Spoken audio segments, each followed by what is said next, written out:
नमस्कार, welcome to your channel Atlas Classes. आज का हमारा टॉपिक है भारत की अंतर्राष्ट्रीय सीमाएं, कि भारत की सीमा कौन कौन से देशों के साथ लगती है और कौन से देशों के साथ किन किन राज्यों की सीमाएं लगती हैं। तो हम पिछली क्लास में पाकिस्तान, अफगानिस्तान और चीन के साथ भारत की सीमा का वर्णन कर चुके हैं और कौन कौन से राज्य की सीमा इन देशों के साथ लगती है। आज हम देखते हैं कि नेपाल, भूटान, म्यांमार और बांग्लादेश के साथ भारत के किन किन राज्यों की सीमाएं लगती हैं और इन देश की सीमाओं को लेकर भारत के साथ क्या विवाद है।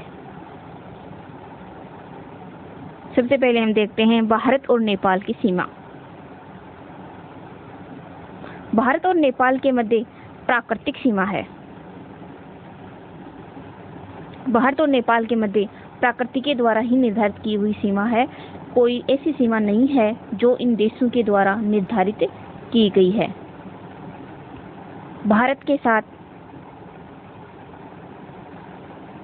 नेपाल के साथ भारत के 5 राज्यों की सीमाएं लगती हैं।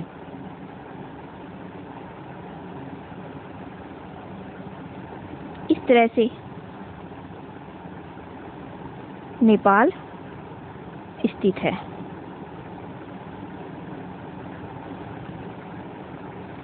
यहाँ पर सबसे पहले उत्तराखंड, फिर उत्तर प्रदेश, यहाँ बिहार, यहाँ पर पश्चिमी बंगाल और सिक्किम। इन 5 राज्यों की सीमा नेपाल के साथ लगती है। फिर देखते हैं भारत और नेपाल विवाद, कि भारत और नेपाल के मध्य कौन सा विवाद है।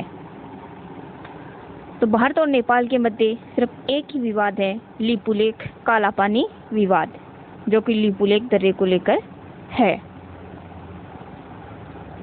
लिपुलेख कालापानी विवाद ब्रिटिश सरकार और नेपाल के राजा के मध्य 4 मार्च 1816 को एक सुगाली संधि हुई। कौन सी संधि? सुगाली संधि। 4 मार्च 1816 को ब्रिटिश सरकार और नेपाल के राजा के मध्य ये संधि हुई थी तथा उस संधि के दौरान नेपाल की पश्चिमी सीमा काली नदी और पूर्वी सीमा मेची नदी को निर्धारित किया गया, कि जो ब्रिटिश सरकार और नेपाल के राजा के मध्य 4 मार्च 1816 को जो सुगाली संधि हुई थी, उस सुगाली संधि के अंतर्गत नेपाल की पश्चिमी सीमा काली नदी को और पूर्वी सीमा मेची नदी को निर्धारित किया गया। लेकिन नेपाल काली नदी की सहायक नदी लिम्पियाधुरा नदी को अपनी पश्चिमी सीमा मानता है, कि नेपाल काली नदी को अपनी पश्चिमी सीमा नहीं मानता है, जबकि काली नदी की सहायक नदी लिम्पियाधुरा नदी को अपनी पश्चिमी सीमा मानता है। भारत सरकार द्वारा लिपुलेख दर्रे से सड़क मार्ग विकसित किए जाने के बाद यह क्षेत्र विवादित है, कि भारत ने लिपुलेख दर्रे से होकर, जो कि उत्तराखंड के और नेपाल के मध्य यहाँ पर स्थित है, तो भारत सरकार ने लिपुलेख दर्रे से एक सड़क मार्ग का विकास किया। यह सड़क उत्तराखंड और नेपाल की सीमा के पास गठियाबगढ़ से लिपुलेख दर्रे के बीच बन रही है। इस सड़क की कुल लंबाई है 80 किलोमीटर और इस सड़क के निर्माण को लेकर भारत और नेपाल के मध्य विवाद की स्थिति बनी हुई है।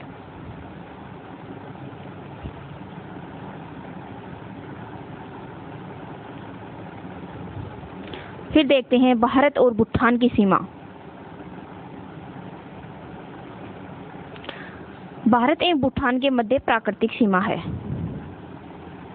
भारत और भूटान के मध्य भी प्रकृति के द्वारा ही सीमा का निर्धारण किया गया है। इन दोनों देशों के द्वारा किसी भी प्रकार की कोई सीमा का निर्धारण नहीं किया गया है। भारत के 4 राज्यों की सीमा भूटान से लगती है इस तरह ये सिक्किम है, उसके बाद ऐसे आगे चलते हुए ये यहाँ पर अरुणाचल प्रदेश आ जाता है। यह यहाँ पर भूटान स्थित है। तो यहाँ पर सबसे पहले सिक्किम की सीमा लगती है, फिर पश्चिमी बंगाल की, असम और अरुणाचल प्रदेश की। इस प्रकार से भारत के 4 राज्यों की सीमा भूटान के साथ लगती है, जिसमें सबसे पहले आता है सिक्किम, पश्चिमी बंगाल, असम और अरुणाचल प्रदेश। भारत और भूटान के मध्य की सीमा को लेकर किसी भी प्रकार का कोई विवाद नहीं है। फिर देखते हैं भारत और म्यांमार की सीमा। अराकानियोमा पर्वत श्रृंखला भारत एवं म्यांमार के मध्य एक प्राकृतिक सीमा का निर्धारण करती है। भारत के उत्तर में जो हिमालय पर्वत श्रृंखला स्थित है, उसी का पूर्वी भाग ऐसे नीचे की तरफ मुड़ा हुआ है, जिसे अराकानियोमा पर्वत श्रृंखला कहते हैं, जो भारत और म्यांमार के मध्य एक प्राकृतिक सीमा का निर्धारण करती है। भारत के 4 राज्यों की सीमा म्यांमार से लगती है। अरुणाचल प्रदेश, जो कि सबसे लंबी सीमा म्यांमार के साथ लगाता है। फिर आता है नागालैंड, जिसकी सबसे कम लंबी सीमा लगती है, मणिपुर और मिजोरम। भारत और म्यांमार के मध्य विवाद कि भारत और म्यांमार के मध्य कौन कौन सी परिस्थितियों को लेकर विवाद की स्थिति उत्पन्न हो जाती है। तो सबसे पहले आता है रोहिंग्या शरणार्थी समस्या। ये रोहिंग्या शरणार्थियों को लेकर भारत और म्यांमार के मध्य हमेशा विवाद की स्थिति बनी रहती है। रोहिंग्या म्यांमार की एक जनजाति है। इनकी भारत में अवैध रूप से शरण लेने के कारण विवाद बना हुआ है कि रोहिंग्या जनजाति, जो कि एक म्यांमार की जनजाति है, वो भारत में अवैध रूप से शरण ले लेती है, जिसके कारण हमेशा विवाद की स्थिति बन जाती है।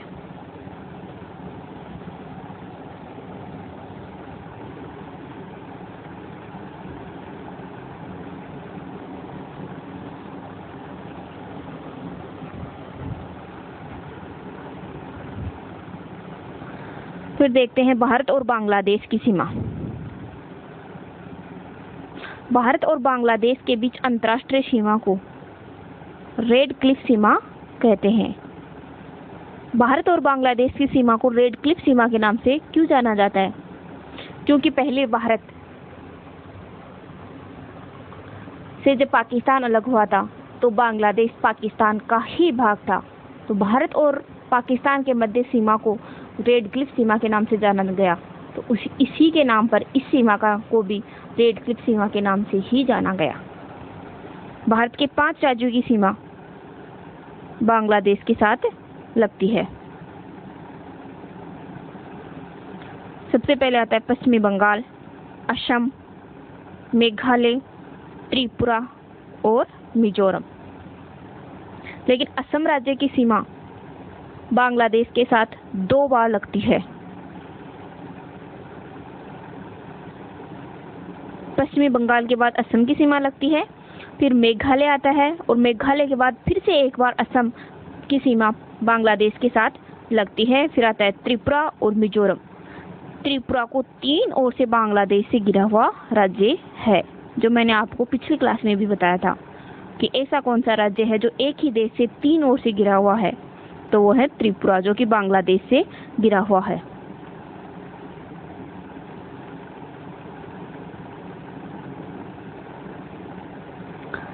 फिर आता है भारत और बांग्लादेश के मध्य विवाद कि भारत और बांग्लादेश के मध्य कौन कौन सी समस्याओं को लेकर विवाद की स्थिति बन जाती है। तो सबसे पहले आता है जमीन विवाद, जमीन को लेकर विवाद, क्योंकि भारत और बांग्लादेश की सीमा अत्यधिक टेढ़ी मेढ़ी है, जिसके कारण हमेशा विवाद की स्थिति बन जाती थी। लेकिन 100वें संविधान संशोधन के द्वारा इस रेखा को सीधी कर दिया गया और इस विवाद को समाप्त कर दिया गया। तो सबसे पहले था जमीन विवाद।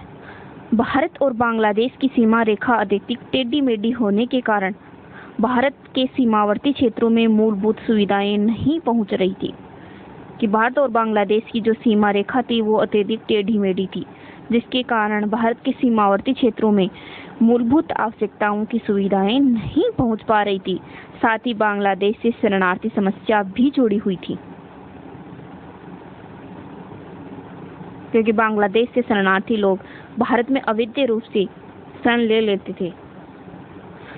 इस समस्या के समाधान के लिए 100वें संविधान संशोधन द्वारा जमीन की अदला बदली करके इस विवाद को समाप्त कर दिया गया है। 100वें संविधान संशोधन के द्वारा जो भारत और बांग्लादेश की सीमा रेखा जो अत्यधिक टेढ़ी मेढ़ी थी, उस टेढ़ी मेढ़ी रेखा को समाप्त करके जमीन की अदला बदली करके इस रेखा को सीधी कर दिया गया है और इस विवाद को समाप्त कर दिया गया है।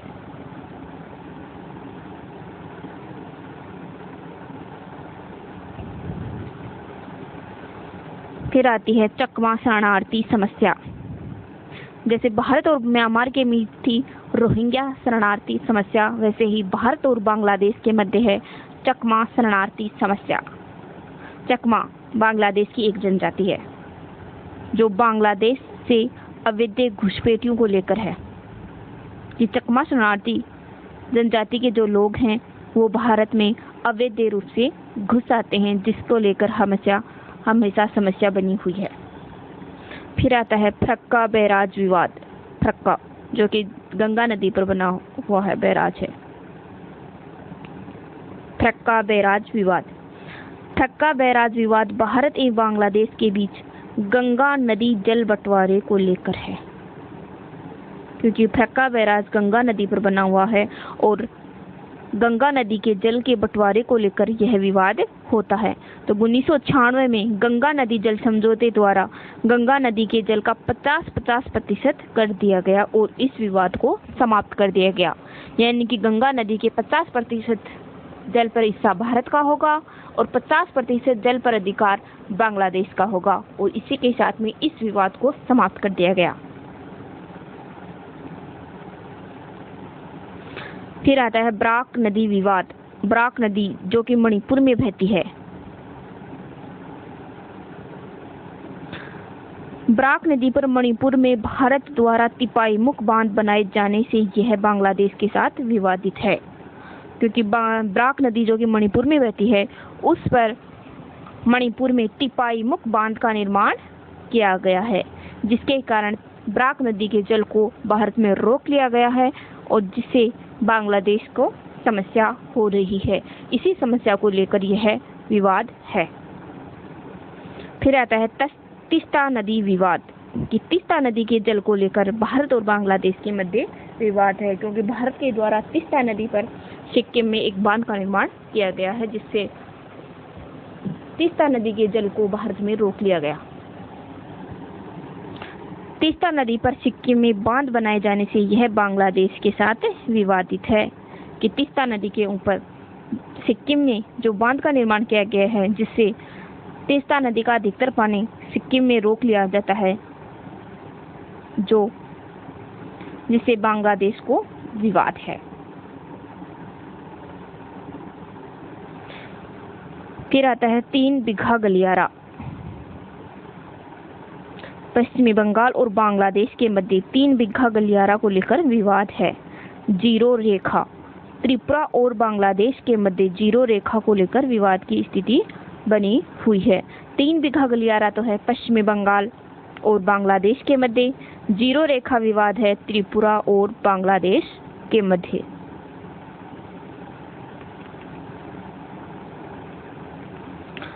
न्यू मूर द्वीप।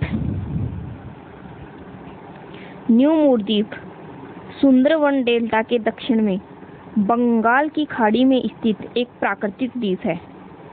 इस द्वीप का निर्माण गंगा एवं ब्रह्मपुत्र नदियों द्वारा लाए गए अवसादों के निक्षेपण से हुआ है कि न्यू मूर द्वीप का निर्माण गंगा और ब्रह्मपुत्र नदियों के द्वारा जो अवसाद लाए गए हैं, उन अवसादों के जमाव के कारण न्यू मूर द्वीप का निर्माण हुआ है।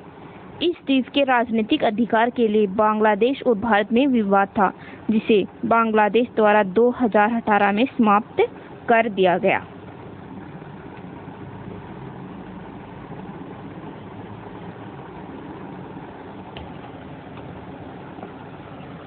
इसी के साथ में भारत की अंतर्राष्ट्रीय सीमा का टॉपिक कंप्लीट होता है, क्योंकि भारत की अन्य 7 देशों के साथ ही अंतर्राष्ट्रीय सीमा लगती है जो हमने पढ़ ली है। फिर देखते हैं भारत के पूर्वोत्तर राज्य कि भारत के पूर्वोत्तर राज्य कौन कौन से हैं, उन्हें किस नाम से पुकारा जाता है और यह नाम किसने दिया। तो भारत के पूर्वोत्तर राज्यों को 7 बहनों का राज्य भी कहा जाता है और यह नाम सर्वप्रथम ज्योति प्रसाद साइकिया द्वारा दिया गया कि भारत के पूर्वोत्तर राज्यों को 7 बहनों का राज्य नाम सर्वप्रथम ज्योति प्रसाद साइकिया के द्वारा दिया गया। वो 7 राज्य कौन कौन से हैं? उसमें है अरुणाचल प्रदेश, नागालैंड, मणिपुर, मिजोरम, त्रिपुरा, मेघालय और असम। इन 7 राज्यों को भारत के पूर्वोत्तर राज्यों की संज्ञा दी गई, जिसे 7 बहनों का राज्य भी कहा जाता है। मेघालय का नाम प्रोफेसर शिवा प्रसाद चटर्जी द्वारा दिया गया।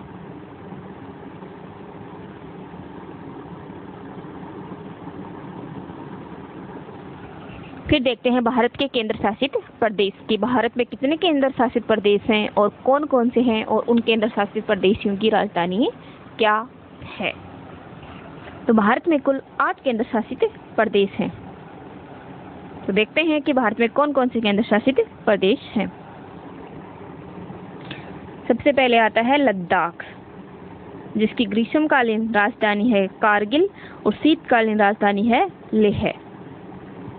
लद्दाख यहाँ पर स्थित है ये इलाका, लद्दाख का है।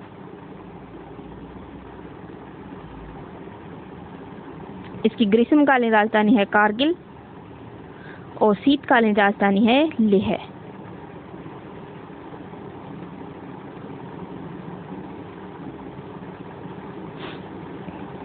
फिर आता है जम्मू कश्मीर, ये यहाँ पर जम्मू कश्मीर स्थित है ये वाला इलाका। तो जम्मू कश्मीर की ग्रीष्मकालीन राजधानी है जम्मू और शीतकालीन राजधानी है श्रीनगर।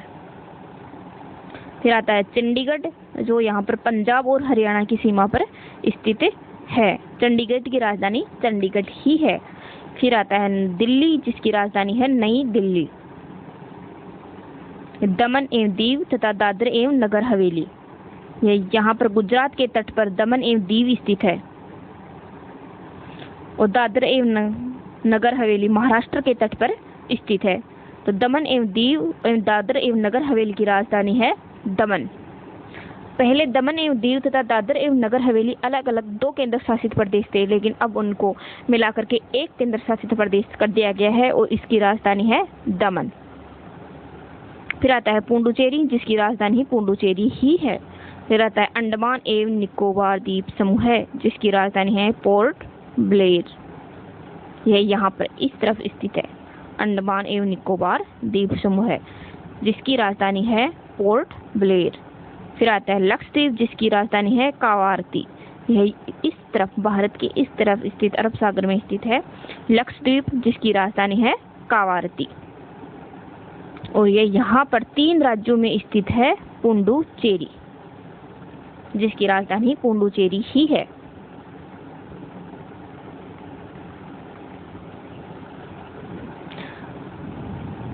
दमन एवं दीव गुजरात के तट पर, ये यहाँ पर, तथा दादर एवं नगर हवेली महाराष्ट्र के तट पर स्थित है। ये दादर और नगर हवेली महाराष्ट्र के तट पर स्थित है। पुडुचेरी के 4 जिले 3 राज्यों में स्थित हैं। पुडुचेरी में कुल 4 राज्य हैं, जो कि 4 जिले हैं, जो कि 3 राज्यों में स्थित है, जिसमें पहला आता है पुडुचेरी और कारगिल। यह है पुडुचेरी, यह है कारगिल, जो कि तमिलनाडु में स्थित है।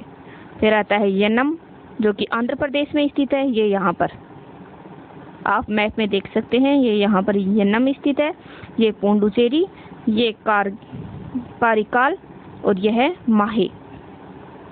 माहे, जो कि केरल में स्थित है।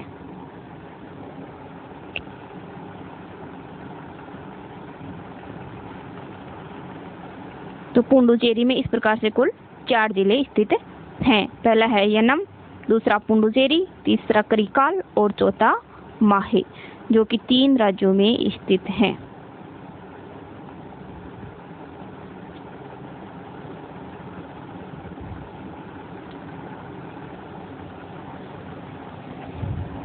अगला हमारा टॉपिक है कि भारत के पूर्वी व पश्चिमी किनारों पर सूर्य उदय के समय में अंतर। कि भारत के पश्चिमी किनारे से लेकर पूर्वी किनारे के मध्य सूर्य उदय में कुल कितना समय का अंतर होता है। तो आइए देखते हैं कि कुल कितना समय का अंतर होता है।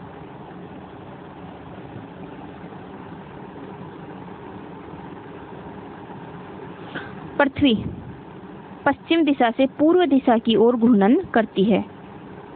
कि पृथ्वी पश्चिम से पूर्व दिशा की ओर घूर्णन करती है, अतः पहले सूर्य यहाँ पूर्वी दिशा में उगता है और बाद में सूर्य पश्चिमी दिशा की ओर दिखाई देता है।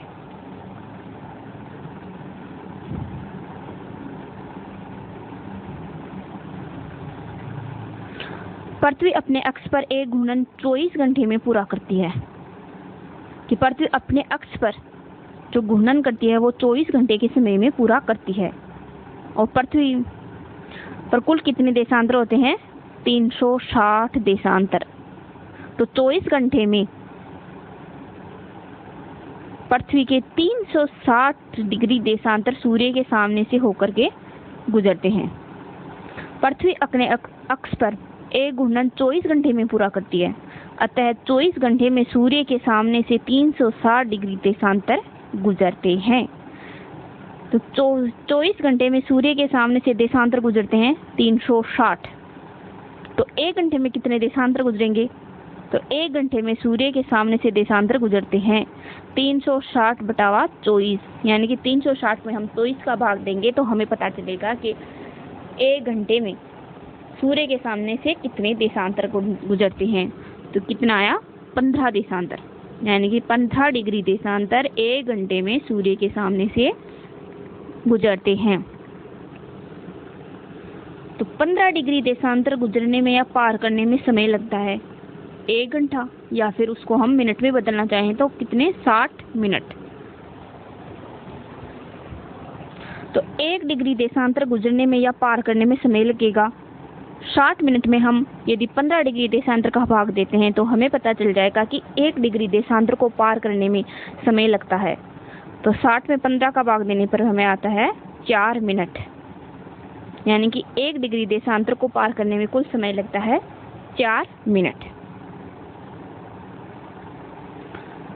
फिर देखते हैं हम मिनट वाला, कि 1 डिग्री में होते हैं 60 मिनट, जिसे हम इस तरह से लिखते हैं, 60 के ऊपर ऐसे छोटी सी लाइन सार करके लिखा जाता है।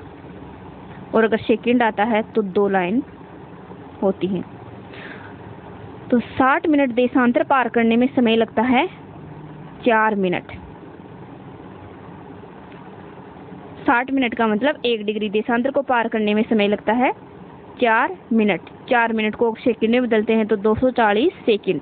1 मिनट में सेकंड होते हैं 60 सेकंड, तो 4 मिनट में सेकंड होंगे 240 सेकंड। और 1 मिनट देशांतर पार करने में समय लगेगा कि 260 में जब हम 60 का भाग देते हैं तो हमें पता चलेगा कि 1 मिनट देशांतर को पार करने में समय लगेगा। तो 240 में हम 60 का भाग देते हैं तो हमें पता चलता है कि 4 सेकंड। तो 1 डिग्री देशांतर से गुजरने में समय लगता है तो भी 4 मिनट, और 1 मिनट देशांतर को पार करने में भी समय लगता है 4 सेकंड।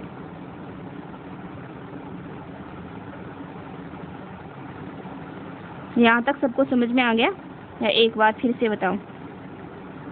कमेंट करके बताइए। तो कमेंट करके बताना कि ये आपको समझ में आया या फिर नेक्स्ट क्लास में इसको फिर से रिवाइज किया जाए।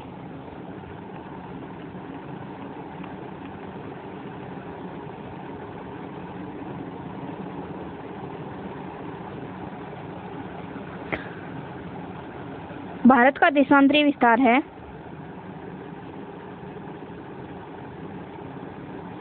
68 डिग्री 7 मिनट।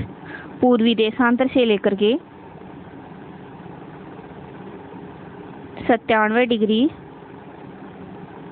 25 मिनट पूर्वी देशांतर तक। यानी कि भारत का कुल देशांतरीय विस्तार है 68 डिग्री 7 मिनट पूर्वी देशांतर से लेकर 97 डिग्री 25 मिनट पूर्वी देशांतर तक। इस प्रकार कुल देशांतर हुए दोनों में अंतर हुआ। 29 डिग्री 18 मिनट देशांतरों के मध्य भारत फैला हुआ है।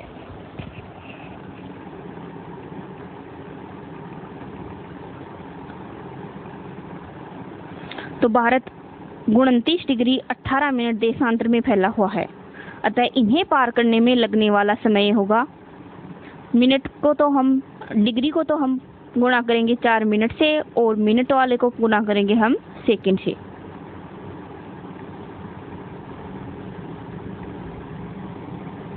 तो 29 को गुणा करेंगे हम 4 से और 18 को भी 4 सेकंड से, तो आया 116 मिनट और 72 सेकंड। तो 72 यानी कि 60 सेकंड में 1 मिनट होता है, तो हम सेकंड को मिनट में कन्वर्ट कर देंगे, तो 1 मिनट इधर मिनट वाले में मिल जाएगा। तो 117 मिनट और 12 सेकंड।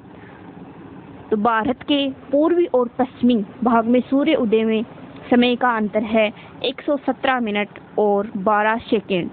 यानी सबसे पहले सूर्य अरुणाचल प्रदेश के किबिथु नामक स्थान पर उदय होता है और उसके 117 मिनट और 12 सेकंड बाद में सूर्य उदय होगा गुजरात में, गोरमोता गुजरात में। कुछ अक्षांश और देशांतर की संख्याओं के बारे में और देख लेते हैं कि अक्षांशों की संख्या है 181 और अक्षांश रेखाओं की संख्या है 179।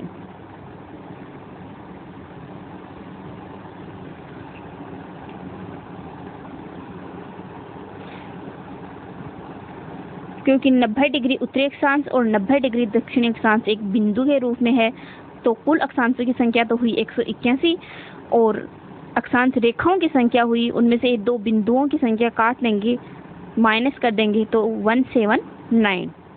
तो 2 अक्षांशों के बीच की दूरी हमेशा एक समान होती है कि भूमध्य रेखा के दोनों तरफ उत्तरी या दक्षिणी गोलार्ध में किसी भी तरफ हम चले जाते हैं तो 2 अक्षांशों के मध्य की दूरी हमेशा एक समान होती है, जो कि होती है 111 किलोमीटर।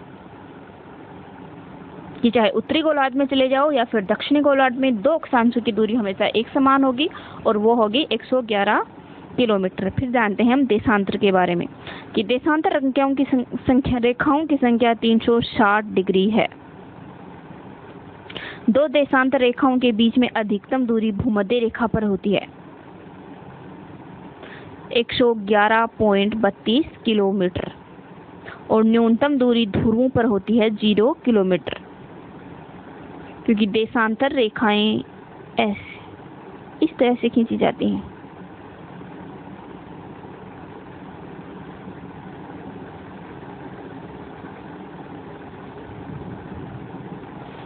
ये यहाँ पर भूमध्य रेखा, तो भूमध्य रेखा पर इनके ये बीच की दूरी है सर्वाधिक और यहाँ पर ध्रुवों पर है इनकी दूरी 0 किलोमीटर।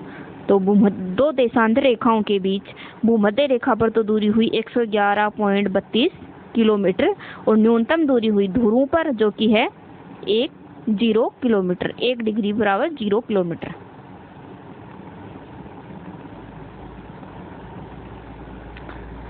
ग्रीनविच रेखा तथा भूमध्य रेखा एक दूसरे को अटलांटिक महासागर में काटती हैं। कि ग्रीनविच रेखा और भूमध्य रेखा एक दूसरे को अटलांटिक महासागर पर काटती हैं। ग्रीनविच रेखा से यानी कि 0 डिग्री ग्रीनविच रेखा के अगर हम पश्चिमी हिस्से में आते हैं तो समय घटता है और यदि पूर्व की तरफ जाते हैं तो समय बढ़ता है। आज के लिए इतना ही, आगे का देखते हैं नेक्स्ट क्लास में। तब तक के लिए धन्यवाद।